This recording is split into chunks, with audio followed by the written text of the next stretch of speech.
Welcome to the Zealous Podcast. I'm your host, Rocky Snyder. This week, I've got Gini Grimsley in the house with me. Ginny sits on the Executive Council. In fact, she is the chair of the NSCA's Professional Development Group for Personal Trainers. We're going to talk to her in just a moment.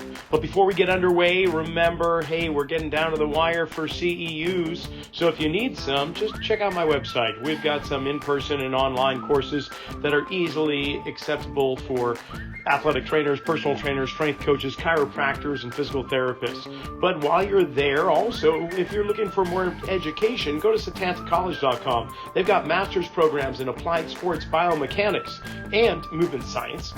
We've also got programs in applied sport and exercise psychology. Then there's Masters of Science in Performance Coaching, as well as sports injuries and return to performance management. Just go to satantacollege.com, enter RS10 for 10% off tuition today. Follow us on Instagram at Rocky_Snyder and click the subscribe button and enjoy the show. Ginny, thanks for coming on. We got a lot to talk about. So before we get underway, for those that aren't familiar with Gini Grimsley, let's bring everybody up to speed. I've known you for a few years through the NSCA, but give us a little insight as to a little bit about where you grew up, you went to school, and your career path to this point. Totally. I'll bring it full circle because I'm only about 3 hours from where I grew up now as an adult. So, grew up in a small town in North Carolina, just above the South Carolina border. Maybe 2,500 people. Went to a high school, played every sport they offered. Basically the kid of a coach. And I ended up going on to play basketball at the University of North Carolina, Greensboro. Go Spartans, and they've got a good program up and going now. And so played overseas for a little bit, a couple stints in Germany, a stint in Spain, and then came back and decided, hey, maybe this whole basketball thing isn't quite for me. I was pretty successful. Again, not everyone gets to play college basketball, much less try their hand at professional basketball. And so I was like, well, I've kind of checked all those boxes. Let's get into the real world. Let's see how this is going to go. And my original thought was, I'll apply at these cardiac rehab programs. I applied at a couple different places. South Carolina is one I remember, and then Appalachian State. And I ended up choosing Appalachian State because at the time they had an awesome women's basketball program. I wasn't quite willing to give that dream up yet. So I was like, oh, maybe I could be a GA with the women's team while also doing my master's degree. And so I ended up going to Appalachian. I was the graduate assistant for both years that I was there. And I like to tease and say that's kind of where I learned my work ethic, even though I know that had kind of been built all along. But I mean, being a graduate assistant for the women's basketball team, doing my coursework, also during that time, because at the end of the 2 years, the goal was to sit for the ACSM clinical exercise physiologist certification or credential. And that took 600 hours of clinical time. So getting those hours in, being an intern and a graduate assistant in that program, like I was working pretty much nonstop. And when you're a GA, even at the mid-major Division I level, you're traveling with the team. So not only was I up, 5 a.m. to be at the cardiac rehab facility from 6 to 9, then from 10 to 2 in classes, and then 2 on was dedicated to basketball. Like those were long days.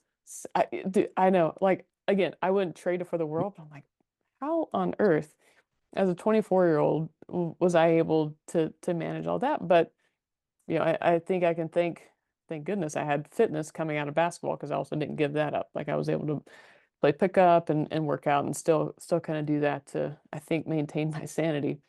So I got to ask a question. Sorry, but cardiac rehab, you mentioned cardiac rehab, 24 years old, and you choose cardiac rehab.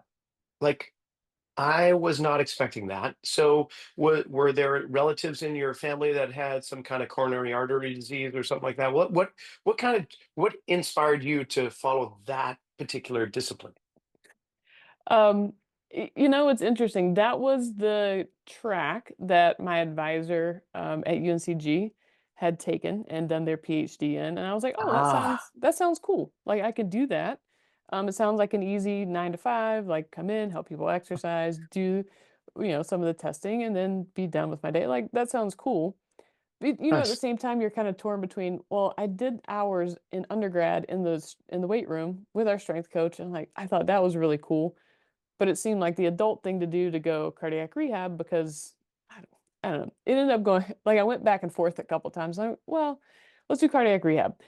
The Cool. interesting thing was at App, there were only a handful of courses that were different between the clinical route and the strength and conditioning route because there were two different cohorts that kind of went on at the same time. The guys that I knew that went on to be on the strength and conditioning side, one was a strength coach for the Houston Astros when they won the World Series a couple years ago.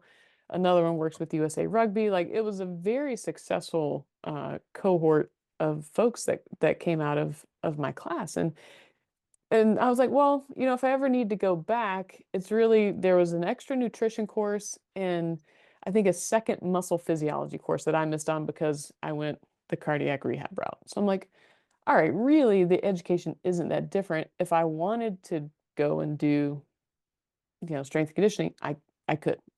And so when I came out, there were two exams that I signed up for. One was the clinical exercise physiologist, with ACSM, and the other one was the CSCS. Um, Interestingly enough, I scored significantly higher. I passed both. First time, studied Nice. for a month or two, passed both. That's Um, commendable because that doesn't always happen. no, but I scored significantly higher on the CSCS than I did the CEP. And I was like, huh, Hmm. interesting. Just a note that I kept in the back of my head, like, well, I know all this stuff and I learned how to read EKGs and how to deal with clinical and subclinical populations and all of that. But at the same time, a lot of those concepts apply to strength and conditioning, and it's just a matter of degree, not full variation there. So anyway, after App, which if you haven't been to Boone, North Carolina in the fall, it is one of the most beautiful places on earth from about from Labor Day until October. Just the leaves change, hop on the Blue Ridge Parkway, just a plug for the area. Hmm. Um, and then from Boone, I got married and we ended up moving to the Denver area. And I don't know if most people know anything about Colorado. Colorado's a pretty healthy state. And so the need for cardiac rehab specialist, exercise physiologist was minimal. And so I was like, well, I need a job. And so I started personal training. I applied at a couple different places around the area. Ended up working at more of a country club style gym. It was basically a country club without the golf course. I had Uh-huh. tennis and swim and the typical high-end activities. And that's pretty much where I cut my teeth in training outside of working, helping with kids sports teams and some of that stuff. But that's pretty much where I cut my teeth training. Kind of grew through the ranks there, became a personal training manager, and then an opportunity with VASA came along for a director of team training, and I was like, well, this sounds interesting. I'll just apply for it. I'll see what it is. And I ended up getting hired at VASA and have been with them ever since. And that role evolved from just a director of team training to overseeing pretty much everything in those gyms that touches fitness, from trainer education, group fitness instructor education. And let me not forget to mention the team that I work with, who is awesome. They fill my gaps for sure. Um, but I run monthly webinars for these guys, like all the things that a robust support system should be is what I've tried to provide to the trainers who come through that system. Taking a look back, it's all the things that I didn't get as a new young trainer. And during that time, I got involved even more with the NSCA. So, give me some examples as a young trainer, what you didn't have in terms of support or resource. There was no formal sales training at all. It was just like, hey, I need you to hop out on the floor. Here's 15 hours a week for you to go do that. Go meet people, go ask them to train with you, get them signed up. That was it. I'm like, cool. I'll do my best. Okay. So that was one of the things, and that's kind of one of the things that makes or breaks a lot of young trainers, as I found over the years. And it's like, all right, well, there wasn't that. There was very little outside of, what you learn in your certification for how to program for people. How do you program for a 50-year-old female tennis player who's got some knee pain? How do you program for the 25-year-old recent college grad who's looking to put on some muscle? Like, how do you program for different people while maintaining sort of a systematic and scientific approach to it? And that took a lot of all of these things took a lot of trial and error. Um, and what I wanted to do was reflect on, okay, if I didn't get sales help, I didn't get programming help, I really didn't get any organizational, like not organizational, but organization help for time management, for record keeping, for any of those things. Yeah, I learned it during the study process, but there was no application. Like, how do I make sure new trainers who are coming through, no matter what credential they've sat for and now hold, have these things at their disposal to make that beginning part easier? And that's kind of been my task for the last few years. Right on. That's great. And so here you are. You said you're going to take us full circle. You're in Colorado for a while, but now you just said you're 3 hours away from where you grew up. 3 hours away. Yep. So now I'm in Charleston, South Carolina. So about 3 hours south of where I grew up. So my partner took a role in the provost office at the Citadel. And so we've packed up, moved from Mile High to well below sea level. And so yeah, it's been an awesome change. I'm looking for my gym home. I've got my garage set up, but looking for kind of what that next step is, and kind of figuring out what the low country life is all about. Wow, that's very good. And just a plug to Appalachia. It's just when I came in to the NSCA, this was over 30 years ago, and you had some of the juggernauts of the industry, of the association, the people that were at the national conferences giving all these lectures, and many of which were coming from that university. It seemed like, today I would say Springfield College would be comparable to that. But so you were surrounded by some amazing leaders in the field, would you say? Oh my gosh, yeah. To be able say that I have Travis Triplett's phone number in my phone is awesome. Like, I took classes from Jeff McBride. Like, even the names that were there, excuse me, when I was coming through, they're still there and they're still putting out tons of research. And I want to say Travis is probably one of the most cited authors. So it's an awesome program for sure. Okay, and so we got to talk about the NSCA a little bit because you head up the executive council for the personal training professional development group, right? The PDG. And we were hanging out during the national conference this past summer, like we've done in previous years, and just there's some things that you brought up that just made my jaw drop, such as the fact that we have lost in this nation over 100,000 personal trainers during COVID. It wasn't like they just went into their own garage or started training clients on their own in parks or anything. They left the industry. And then you also mentioned that. The those that get certified, a very, very high percentage don't stick it out. Even in the first year, they've just gone, okay, this isn't what I want, or this isn't for me, or maybe it's too hard. I don't know what's going on with all that. Yeah, it's so interesting. I think a lot of industries experience the same thing of people who are on the fence of, I'm doing okay, I'm not making a killing, but I'm kind of content with what I'm doing. COVID was kind of the straw that broke them to say, you know what, maybe I need to go try my hand at something else. And so when you look at turnover rates during that period, personal training experience, depending on the source you're looking at, somewhere between 100 and 150% turnover, meaning we lost up to 50% more than we were able to rehire um, during that time period. So yeah, somewhere between 100 to 200,000 personal trainers are no longer personal trainers. Now, some did go from big boxes to either a private facility or their garage. That was part of it. But really, it's that group in the middle that that weren't doing so hot are the ones that turned over. And if you look since then, and this has been the case forever, I think when I started almost 15 years ago, it was 7 out of 10 trainers didn't make it to the 1 year mark.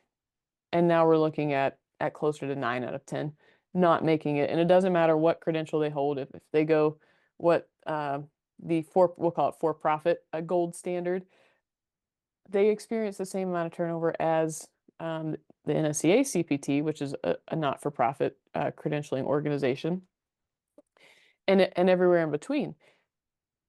What we've found, and I think a lot of our peers in the industry would agree, is that folks coming out of sitting for a credential and passing it aren't even minimally qualified to do the job of personal trainer. They're minimally credentialed, meaning this is step one of many to becoming a high-performing personal trainer. But yeah, they understand a little bit about the body. They understand a very small amount about business. I know I need to train clients to make money is about all they understand. And it's like we're basically getting these very green professionals, and I'll speak from the big box side of things, that they learn one way how to do it in their certification, but when it comes to applying in different situations, because they've just memorized the content and haven't learned it, they're lost. And unless there's mentorship or some sort of leadership and management guidance, they attrit out at a really high rate. Yeah, I'll speak from the private sector in the small facilities and just agree with you. I mean, I just tell people that are coming in that are newly certified, you know, just enough to be dangerous now. That's perfect. So now let's talk about a little bit more about the actual people that are coming in here that are looking for help and not only getting stronger, but the majority of clients these days are going to have some type of orthopedic issue, whether chronic or acute. And yes, by all means, refer out whenever possible. But then what are you going to do in the confines of the gym, even though you're referring out? And you can get some guidance from a physical therapist, athletic trainer, even a chiropractor, massage therapist, anybody in your stakeholder realm.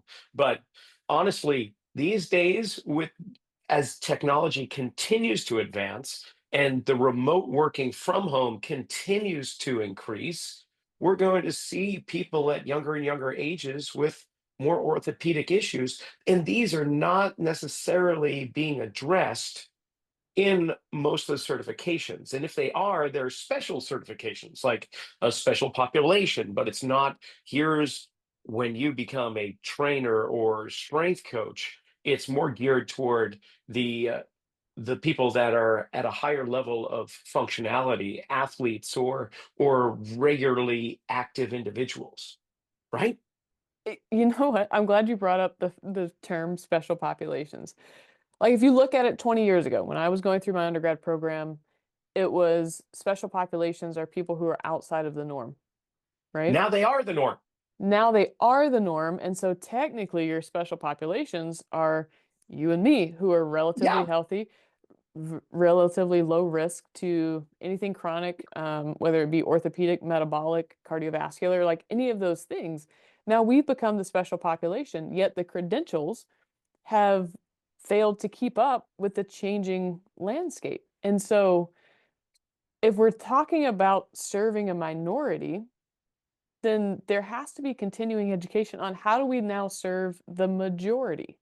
And I think that's where a lot of trainers, it's so funny. So I proofread all of the personal trainer bios that go up on VASA's website, right? I proofread them, and it always makes me giggle a little bit when I read, I work with motivated individuals who are ready to change, and da da da da da da. We have a pretty standard script that these guys follow. And I'm like, you are not in a very shallow pond here, friend. You're way out deep. You're fishing for the big one, because those don't happen that often. Yeah, you have some people No. who come in first of the year ready to crush it, but then it's like, okay, that's not going to last. And so there's a little bit of setting more realistic expectations with these young trainers as well. Yeah, I don't want to say that we have to dumb down because that would be an improper way, but we've got to meet people where they are when they walk through the door. Mhm. And we're not going to, I mean, the romantic idea of working with top level pro athletes, NCAA is, I think, a very that's the thought of a lot of trainers when they're thinking about it, whether it's professional mountain bikers or NBA players or whatever.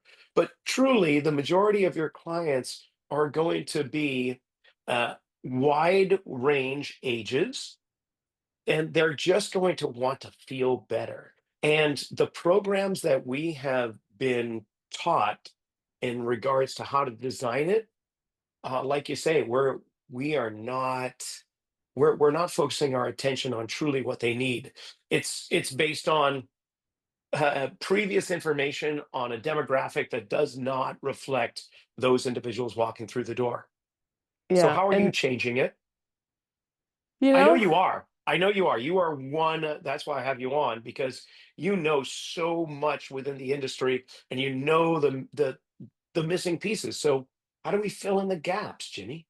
it, it was a realization I had a couple years ago, and it comes from I don't even know where my friend Cliff got it from, but Cliff Harsky, who works for Pain Free Performance, said this, and I was like, "Holy crap! This is it. This is one of my missing links that I need to go and share." He said the human body. The funny thing about humans is that we're all like snowflakes, right? Everyone's a snowflake Hmm. because you're looking at it microscopically, and if you look at a snowflake microscopically side by side, there's no one snowflake that is exactly like the other. Very similar to humans. But as soon as you zoom out, all snowflakes look alike. If you zoom out, all humans have the same qualities that need to be trained. And so, yes, there may be some snowflakes that have harder, sharper angles on them. There may be some that are softer and rounder, more octagonal. However you want to describe that, you can apply that analogy to the human body. You may have some who are really fit, really defined muscles, jacked, tan, the whole nine. And then you have the opposite end of that and everywhere in between. And so if you look at the qualities that that everyone needs, it's starting to fill the gaps of what they don't have. If someone is really great on the endurance and stamina side, the cardiovascular side of training, but they don't have basic levels of strength, then that's where you attack to enhance what they're stronger at. And I think sharing that with some of my trainers was a little bit eye-opening in that they're like, wait a minute, you're telling me there's these 10, 8 to 10 things that need to happen for everyone to enjoy a strong, healthy body. Yes.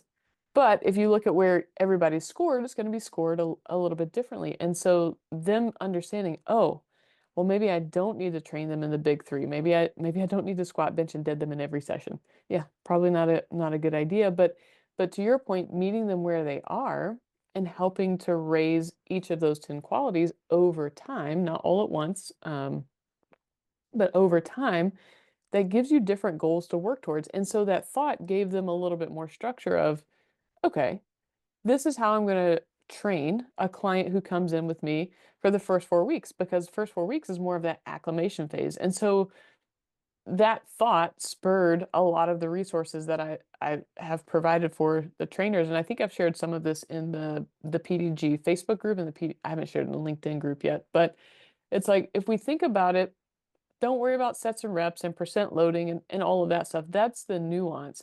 But if you look at it on a large macro scale, um, that's your starting point. And then, you know, titrating down to exactly what that person needs in that moment and working towards a goal that makes sense and is tangible, and that can be easily reached. And so I think that's part of the work that I've been doing is like, guys, it's not that complicated. It actually is very simple what we're trying to do. We're trying to get people to move more, eat a Yep. little bit better, sleep really well, and not have to worry about, their bodies breaking down on them in the most important moments of their lives.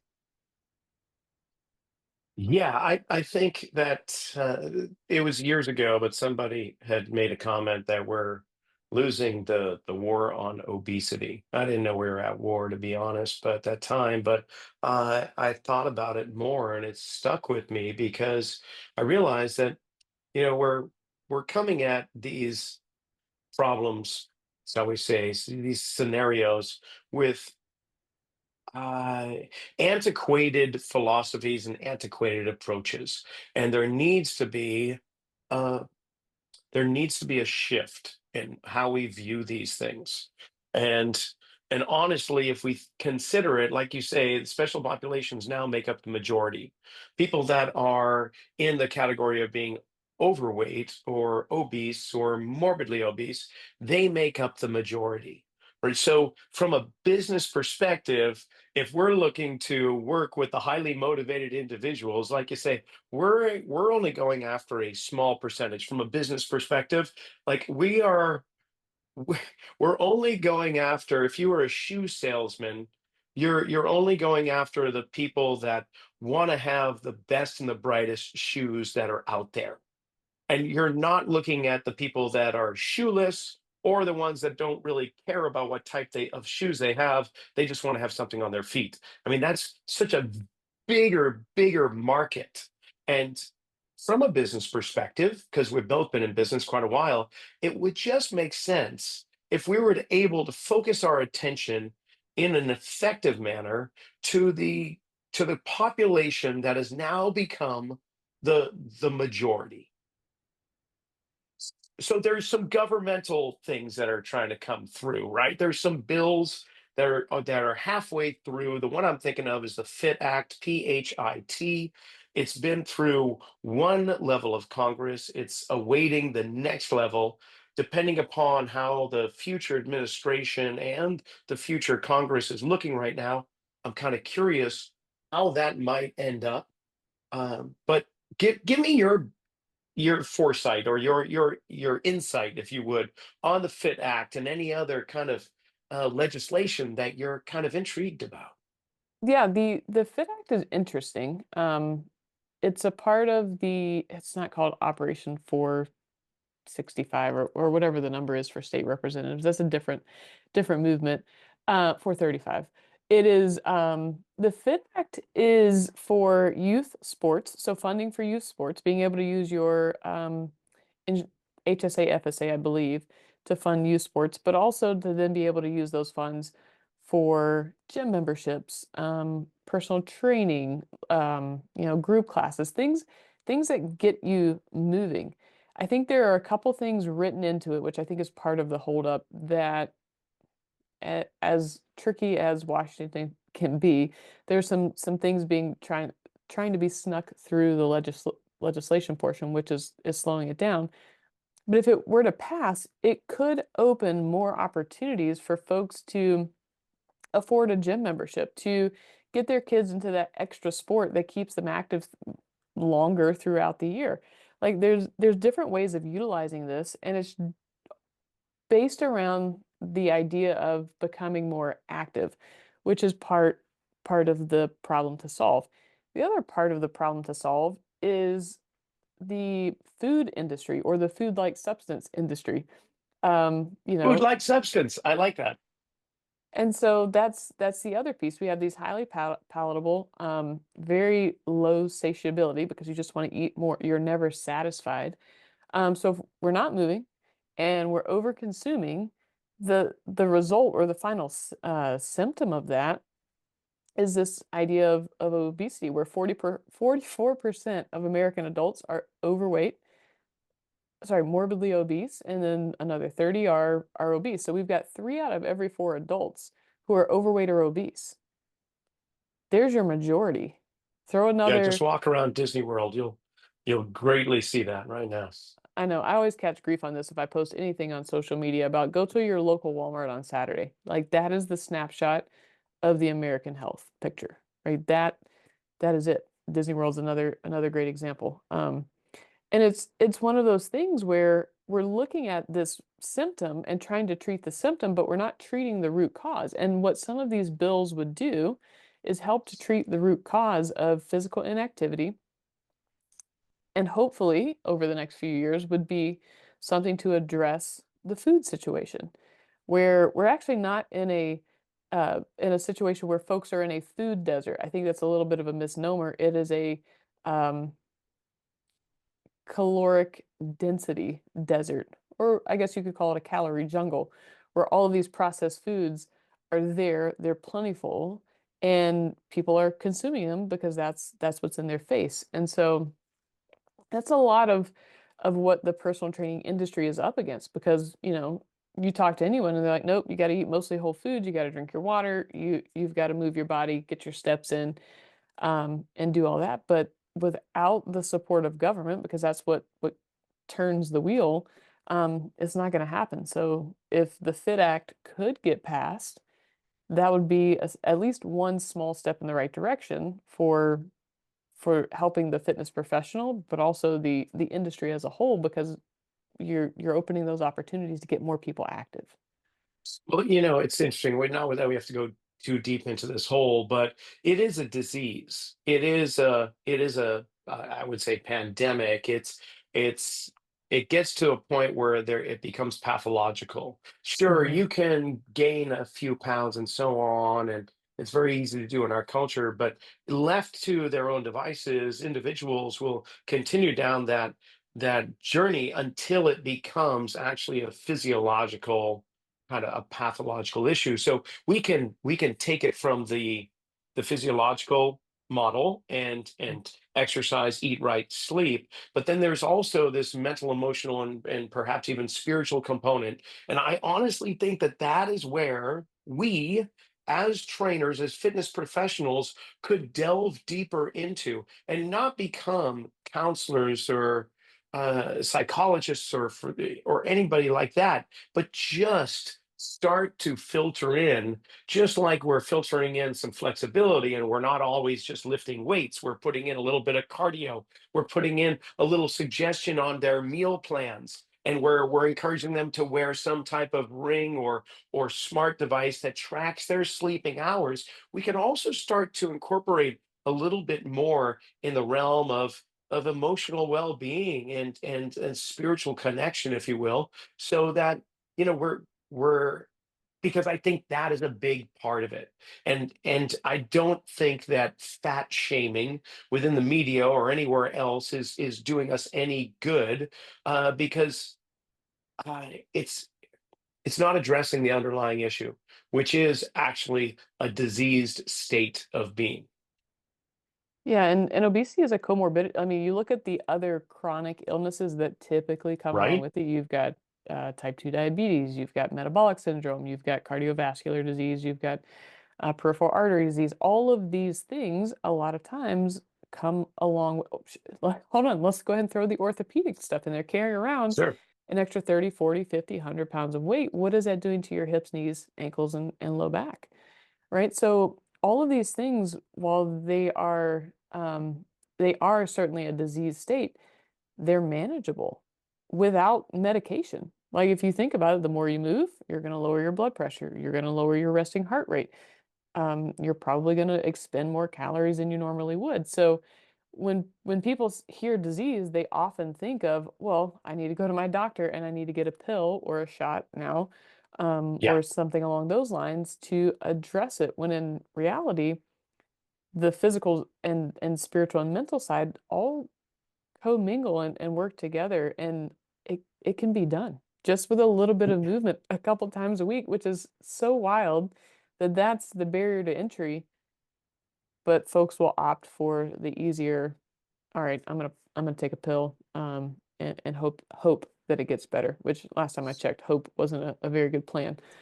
But Yeah, and not to sound like a conspiracy theorist or anything, but when the food industry and the pharmacological industry find a way to generate profit from people taking less of some of their products, then we might see some change. I mean, watching TV the other night, I commented on like, "Oh, here comes a drug commercial," and then the very next one was a drug. There were four commercials all about prescription medication that you had to consult your doctor with, and they were all lifestyle management prescriptions, whether it was your cholesterol, your high blood pressure, if you've got irritable bowel, if you've got whatever the case may be.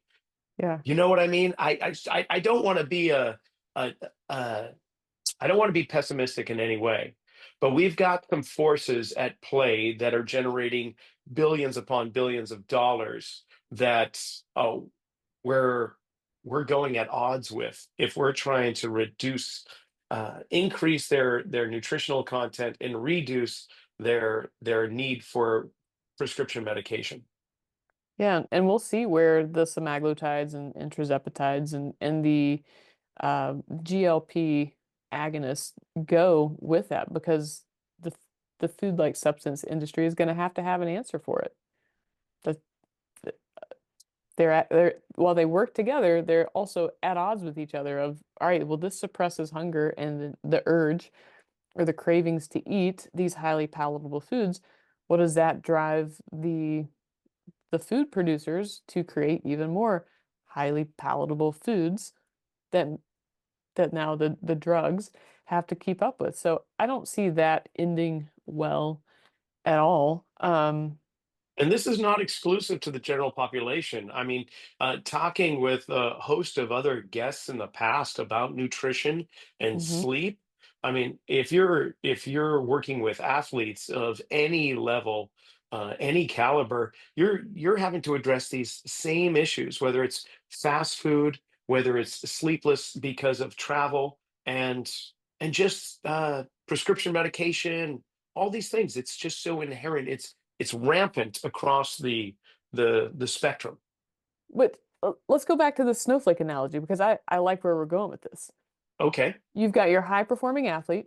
You have your, we'll call them general population. We know them to be special, but that's okay. We're all special snowflakes in this analogy.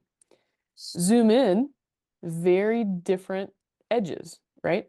But if we zoom out, unless these snowflakes are doing the basics of sleep, doing the basics of nutrition, doing the basics of stress management, they're not going to perform to their highest level. What I think a lot of people end up doing, and I'm sure the high performing athletes are just as guilty of this as the, everyday person, is they seek these supplemental things, whether it's an actual supplement or the cooling sheets or, you know, the adjustable bed, or, the night eye covers with the white noise in the back, and like all of these things. But unless they have the basics of, I have a set sleep and set wake time, I have a sleep hygiene protocol that I follow prior to that, like these extra things don't really do anything unless the foundations are set. And those same rules apply to the general population. You can't see the benefit of the GLP-1, we'll beat up on that for a little bit, unless you have the foundational pieces of eating enough protein, getting fiber and the micronutrients in via your diet. It's not going to be as effective as it would be unless you've got the basics dialed in. And so a lot of folks, whether they're the high performers or the everyday person, they jump to the cool, sexy thing at the moment without worrying about the basics. And I think that's a step that a lot of personal trainers skip as well when they're talking to their client. Like, your job as the coach and the trainer is get your clients excited about the basics, and they'll forget about the cool, sexy thing they saw on Instagram. Master the basics, master those foundational pieces, and let's build that from there. Because if you don't have that, you can't really do any of the other cool stuff. Right on. Okay. Well, we could talk for hours on that, of Yes. course, right? We can just keep on going. But these are some of the topics that we're talking about in the personal trainers development group. So I want to open up some time here and Sure. try and encourage anyone within the health and fitness arena to check out the personal trainers development group. It's on LinkedIn. And yes, it's through the NSCA, but I think we would welcome anyone, because we're trying to raise all the boats with the tide, and we're trying to raise the tide. So whether you're an athletic trainer, strength coach on teams or for athletes, or you're a personal trainer like myself who's got their brick and mortar for so many years, I mean, there's quite a collection of professionals of different aspects of industry, which is wonderful because we can come at these issues and support each other, and then support the ones that are new to it. But Here's our time to shine some light on the PDG. Give us a lowdown. Being the president and all. Oh man. All right. So let's talk about the group, the executive council first, because I think the work that we do couldn't be done without those people on it, right? And when I took the chair position over a few years ago, um, it was sort of a group that had some really good pieces, but we needed to add some folks to build out the true working group. And so with that, we now currently have two academics slash researchers. So we have AJ Mortara out of Berea College in Kentucky, and we have Susie Reiner, who's a researcher at the University of Kentucky. Those two are some of the smartest people I have ever met, and they have a passion for educating personal trainers. Then we have Joshua Dillaha, who is a private studio owner down in rural Arizona. He's a former Marine, and he kind of focuses on the tactical side of things. So he's got, the personal training and the tactical groups that he works with.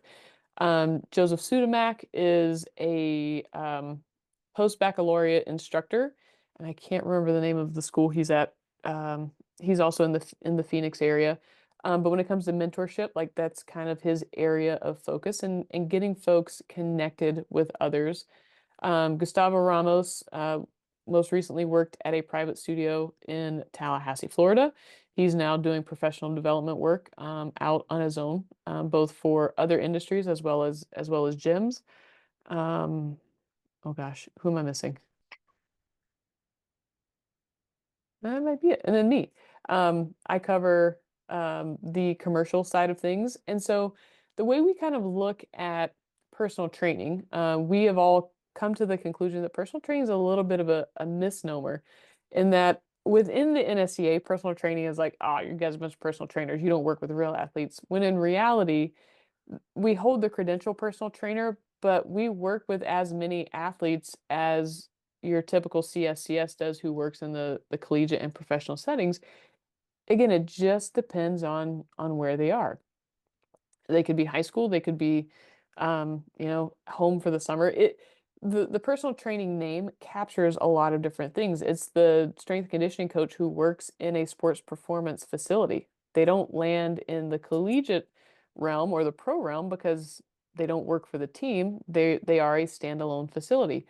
And so we kind of encompass all of those folks, and we want to make sure that we've got at least some sort of representative on the executive council so that we know what's going on in each of the areas, from academia to research to private facilities to commercial facilities and kind of everywhere in between. And so that's kind of how I've built out the executive council, so that when I rotate off here in a couple of years, we'll be able to kind of carry on that work of representing our constituents. It seems like a pretty simple process, but it's taken a while to find those folks who want to go and do that work. And with the NSCA's 3-year plan that they just came out with, it really falls on us to make sure that we're engaging with the participants in the professional development group, because you can, as an NSCA credential holder, you can join any of the special interest groups, you can join any of the professional development groups, and this serves as a network to connect people within the industry.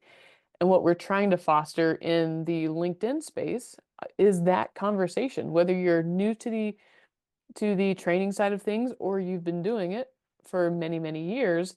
How can we connect those two endpoints and continue the conversation, whether it's through mentorship or just solving a problem together?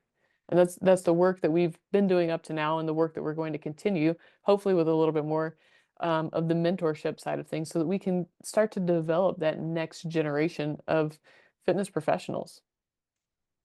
And speaking of the next generation, what's encouraging is that if you go to a lot of the conferences, which I know you do, you're starting to see that we've got new faces in there. The younger generation is understanding the importance of face-to-face contact, of social networking, of not social but like professional networking within these conferences. And that was the thing this past year that made my heart skip a beat. I'm like, wow, there's so many first timers coming to these conferences that they are, maybe they're a little bit tired with online educational platforms, and they have never experienced what a in-person conference is like. And now that they have, they're blown away. They're sold. They're going to come back next year, at least the ones that I talked to.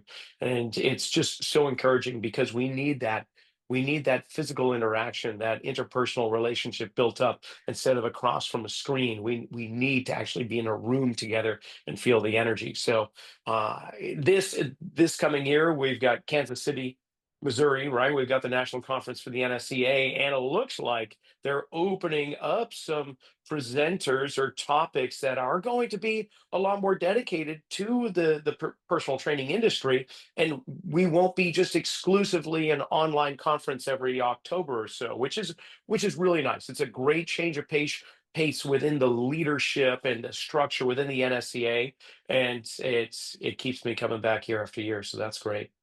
Yeah, it's an awesome shift considering that the private sector makes up the majority of membership within the NSCA. And I Right. get it. Like the online component is as important as the in-person component from a CEU standpoint because you have to get the units to maintain your credential. I totally get that. And because private sector is dictated by client schedules and gym schedules and all of that, it's a little bit harder sometimes to get to some of the in-person events Yeah, that financially, totally. to close down your operations and take a few days off, plus the travel and the hotel and Oh the my gosh. registration costs, it adds up. But that's an investment. And you get a huge return on that investment if you just make it. Right. And so you've got a couple different ways to get the in-person, like to experience the in-person. So you've got the online, but then you have your state and regional clinics, which a lot of people forget about those. I've been to, I'd say probably the last 8 Colorado state clinics, and I've met someone new that I've connected with every single time. And Right on. it's turned into something that I look forward to every year. So this year, South Carolina gets a dose of me. But the in-person, they're not super expensive. They're a max 2 to 3 hours away from most people. And it's just a great opportunity to meet people who are local to you. And when you do get the opportunity to save up your pennies and shut down shop for a couple days, the national conferences are so fantastic because now not only are you experiencing the local reach because you'll run into people that you've met at the state and regional clinics, but now you're exposed to some of the bigger names in the industry and you can rub shoulders with them. The most important thing for me, I think, and you probably feel the same way, is I can go sit in some of the sessions and get something from it, but I get more from the conversations in between of being able to meet my peers, spend some time, pick their brains, like just get to hear what's going on. And that has become something that I find sometimes more valuable than the credits that I get for sitting in the sessions. And so I think there's lots of opportunities for both because you never know who you're going to need to call on. Like at any Truly. point, I could pick up the phone, I can call you, I can call, Jeff Young, who's huge on the medical fitness side of things and very active in the NSCA. Like you get to meet some of these people that you never know when you're going to need them, but when you do, they're going to answer the phone. And for a young trainer, that is invaluable to be able to say you have those resources. Yeah, you don't find that happening across all the industries. The Mhm. approachability of those that have been here and the willingness to share is huge. You'll find me at the exhibit hall at a table, like sitting down over where the away where everyone's kind of just chatting or checking their phones, because that's honestly that's the price of admission for me. Or in the special interest groups, hanging out with people like yourself and checking out what's coming down the road. But the networking is tremendous. It's tremendous. I do like the lectures, I like the presentations, but more often than not, I'll probably just get one, maybe two in a day, and then I'm going to go and just learn as much as I can from the people that are in attendance. And if Huge, you're a hungry young coach, I mean, like actually hungry, you're served breakfast, lunch, and a happy hour most days. right? That's Yeah, that's with your ticket. And so if you're like, well, wait a minute, I don't have to buy breakfast and I'm done, sign me up, then these here are we go. the events for you. All right. So we're going to see your face on LinkedIn as well as a whole bunch of the other executive council members on a Hmm. weekly basis as you provide video content, little snippets to help the up and coming trainers and those that are already established, just giving more content. And I really appreciate that. I'm looking forward to that.